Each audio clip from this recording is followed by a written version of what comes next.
ألا بذكر الله تطمئن القلوب. حضور اکرم صلی اللہ علیہ وسلم نے حضرت دائی حلیمہ کا دودھ نوش فرمایا بچپن میں، اور جب آپ وہاں سے واپس آ گئے کبھی بھی تذکرہ آتا تو فرماتے میری ماں حضرت حلیمہ، میری ماں کا لفظ استعمال فرماتے۔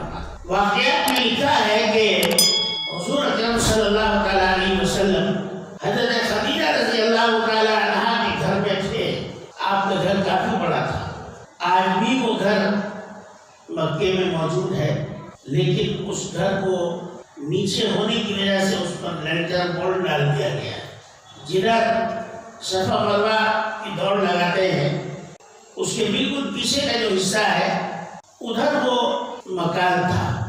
ابھی جب 2-3 سال بیشتر کھدائی ہوئی تو اس میں حضرت خدیجہ الکبریٰ رضی اللہ تعالیٰ عنہ کا پورا مکان نکلا، جس میں غالباً 6 کمرے ہیں اور ایک صحن ہے، ایک آنگن ہے، لیکن چونکہ وہ کافی نیچے چلا گیا ہے اس لیے اس پر ایک بہترین موڑ ڈال کر اس کو اندر چھپا دیا، کیونکہ وہاں آنے جانے کی جگہ نہیں تھی۔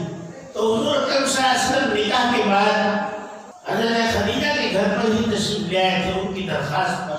تو ایک دن گھر میں آرام فرما رہے تھے، ایک آواز آئی، یا محمد یا محمد صلی اللہ علیہ وسلم۔ آپ نے سنا تو فرمایا یہ آواز تو جانی پہچانی آواز، ایسا لگتا ہے جیسے اماں حلیمہ کی آواز، اور آپ جلدی سے بھاگ کر شہر کی طرف آئے تو دیکھا ایک بڑھیا کھڑی ہے جس کے چہرے پر تھکاوٹ کے آثار، جس کے ہاتھ پیر میلے ہو گئے اور غربت سے جس کے چہرے پر جھریاں آ گئی، کمر جھک گئی۔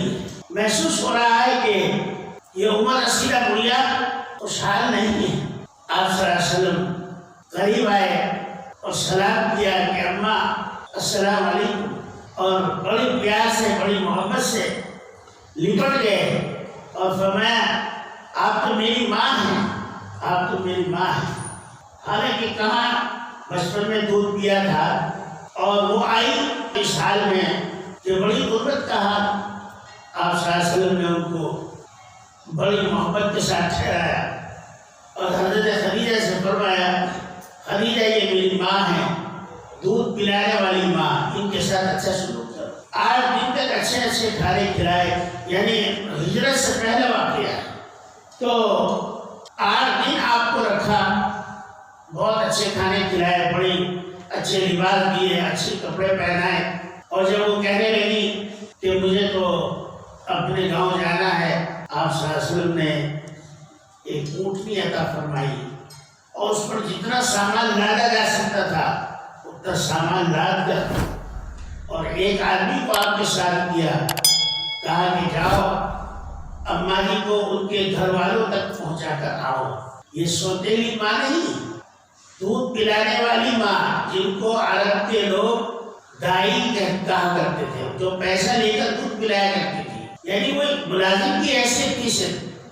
لیکن اسلام نے بتا دیا کہ دودھ پلانے والی عورت بھی ماں کی حیثیت رکھتی ہے، اور اس کے ساتھ بھی اتنا سلوک، یہ میرے اور آپ کے آقا کا سلوک۔ جب حضرت حلیمہ جانے لگی وہاں پر تو فرمایا بیٹے مجھے معلوم نہیں تھا کہ تیرا سلوک اتنا اچھا ہوگا، میں نے کتنے لوگوں کو بچوں کو دودھ پلایا، کوئی غصہ بھی نہیں، اور میں نے تجھے دودھ پلایا اور تو نے مجھے اس بڑھاپے تک یاد رکھا، یہ تیرے اخلاق کی بات ہے۔